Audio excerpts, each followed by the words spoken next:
बिस्मिल्लाहिर्रहमानिर्रहीम। अस्सलाम वालेकुम डियर स्टूडेंट्स। आज हमारा टॉपिक है friction. What is the friction? Friction क्या है? On what factor it depends. और ये कौन से फैक्टर जिसके ऊपर डिपेंड करते हैं, आज हम इस टॉपिक के ऊपर क्या करेंगे, डिस्कस करेंगे। इसकी डेफिनेशन से पहले मैं कुछ एग्जांपल्स आपके सामने एक्सप्लेन करूंगा, तो फिर इंशाल्लाह आपको फ्रिक्शन की जो डेफिनेशन है वो क्या हो जाएगी, क्लियर हो जाएगी। सपोज कर लें ये एक स्मूथ सरफेस है, आप इसके ऊपर एक टेबल रखें। स्मूथ सरफेस है, कोई ब्लॉक, इसके ऊपर कोई आप ब्लॉक रखें, स्ट्रिंग के साथ इसको अटैच करें और फ्रिक्शन लेस पुल्ली पर से पास करें, और अदर साइड जो है वो आप एक पैन के साथ हैंग कर दें। अब मैं यहां पर अगर एक बार वेट बार रखता हूं तो ये मूव नहीं करेगा। हालांकि वेट बार अपने वेट के इक्वल डाउनवर्ड फोर्स लगा रहा है और इधर टेंशन टी पैदा हो गई, मगर ये ब्लॉक मूव नहीं कर रहा।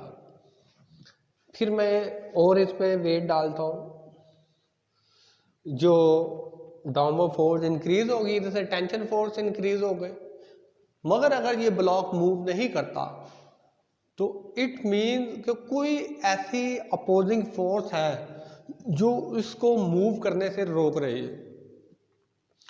टेंशन देखें, बॉडी को इस डायरेक्शन में क्या कर रही है, मूव करवा दी। अगर टेंशन इस तरफ खींच रही है तो इस बॉडी को रोकने के लिए इट मीन इसकी अपोजिट डायरेक्शन में कोई फोर्स लग रही है। जो अपोजिट डायरेक्शन में फोर्स लग रही है, जो इस ब्लॉक को क्या कर रही है, अब रोके हुए। अब फिर मैं बार लगाता हूं, अगर फिर भी ये ब्लॉक मूव नहीं करता तो इट मीन्स कि आपने बार्ड को इंक्रीज करने से अप्लाइड फोर्स को इंक्रीज किया। अगर ब्लॉक मूव नहीं हुआ तो वो जो अपोजिंग फोर्स है वो भी क्या हो गई, इंक्रीज हो गई। That force is said to be friction. इस फोर्स को क्या कहते हैं, फ्रिक्शन कहते हैं, और उर्दू में सिंपल हम इसको कहते हैं रगड़। ठीक है। अब अगर मैं एक आधा बार और लगाता हूं इस पे, तो अगर ये मूव करना शुरू हो जाए तो इसका मतलब ये होगा कि वो फ्रिक्शन जिस हद तक इंक्रीज हो सकती थी बॉडी को रोके हुए थे, उस तरह रोका, आपने मजीद फोर्स इंक्रीज की और वो ब्लॉक मूवमेंट में आ जाएगा, मोशन में आ जाएगा। तो सिंपल ये है कि जब, या इसकी एक एग्जांपल और लें कि एक अगर हैवी कोई रॉक है, पत्थर है, आप इस पर फोर्स लगाते हैं। जब इस पर फोर्स लगाते हैं तो फोर्स लगाने से अगर ये पत्थर जो है, ये चट्टान जो वो मूव नहीं करती, तो इट मीन के इसके अपोजिट पर कोई फोर्स इंक्रीज हो गई है जो इसको मूव नहीं होने दे रही। That is called the friction. तो मैं जितनी ज्यादा फोर्स को बढ़ाता जाऊंगा, अप्लाइड फोर्स, जोर लगाना शुरू कर दूंगा, लगाते लगाते मुझे अंदाजा हो जाएगा कि अब अगर मैंने फोर्स लगाया तो ये मूव करना शुरू कर। लेकिन जब मैं जोर को बढ़ाना, फोर्स बढ़ाना शुरू कर दूंगा और फ्रिक्शन, और अगर ये चट्टान अपनी जगह से या ये पत्थर अपनी जगह से नहीं हिल रहा, तो इसका मतलब ये है कि अपोजिंग फोर्स जो है वो भी इंक्रीज हो रही है। That is called the friction. तो फ्रिक्शन सिंपली बॉडी को मोशन के अगेंस्ट अप्लाई होती है, और that opposite the motion of a body. A friction is a force that opposes the motion of a body is called friction. इसी तरह जो friction है वो मुख्तलिफ फैक्टर्स के ऊपर डिपेंड करती है। फॉर एग्जांपल आपके पास एक स्मूथ सरफेस है और एक आपके पास रफ सरफेस। ये रफ सरफेस है और ये स्मूथ सरफेस, दोनों पर एक ही मैथ से वो जो बॉल है वो रखें और दोनों पर फोर्स भी सेम अप्लाई करें, यानी कि फोर्स भी इक्वल हो और मैथ भी इक्वल हो। तो दोनों पर जब एक जैसी फोर्स अप्लाई करेंगे आप देखेंगे कि जो बॉल स्मूथ सरफेस के ऊपर है वो ज़्यादा डिस्टेंस कवर करेगी और जो बॉल रफ सरफेस पर है वो एज कंपेयर टू स्मूथ वो बॉल जो है वो डिस्टेंस क्या करेगी, वो कम डिस्टेंस जो है कवर करेगी। तो यहां से ये पता चला कि जो फ्रिक्शन है वो डिपेंड करती है नेचर ऑफ द सरफेस की नेचर के ऊपर भी डिपेंड करते हैं। इसके अलावा देखिए कि अब अगर आप सपोज कर लें कि नंबर ऑफ बार्स कितने हैं 1 2 3, आप 4 बार्स लगाते हैं और ये अगर बॉडी मूव करती है, ये देख लें कि कितने टोटल बार्ट है 1 2 3 और बॉडी क्या करना शुरू कर देती है, मूव करना शुरू कर देती है। आप ये करें इसके ऊपर एक ब्लॉक हो रहा, आप ये देखेंगे कि ये 4 बार्ट रखने से भी ब्लॉक मूव नहीं कर रहा। आखिर ऐसा क्यों है? अब ये बॉडी क्यों नहीं मूव कर रहा? वो इस वजह से मूव नहीं कर रहा कि दो सरफेस के दरमियान जो प्रेसिंग फोर्स है उसके ऊपर भी डिपेंड होते हैं। फॉर एग्जांपल ये जब ब्लॉक का मास बढ़ेगा तो ये इसका वेट डाउनवर्ड लगेगा और नॉर्मल रिएक्शन अपवर्ड लगेगा। तो जितना ज़्यादा कोई बॉडी का मास होगा उतना ही ज़्यादा नॉर्मल रिएक्शन ऊपर को लगेगा।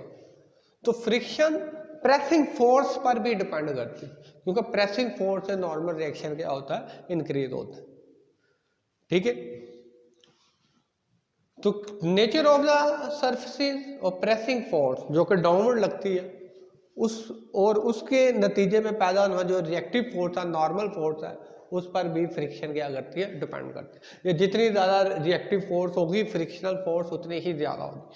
आप अपने पाँव से हाथ से मुख्तलिफ सरफेसेस के ऊपर आप टच करें या रब करें, आपको पता चल जाएगा कि कौन सी सरफेस रफ है और कौन सी सरफेस जो है वो स्मूथ है।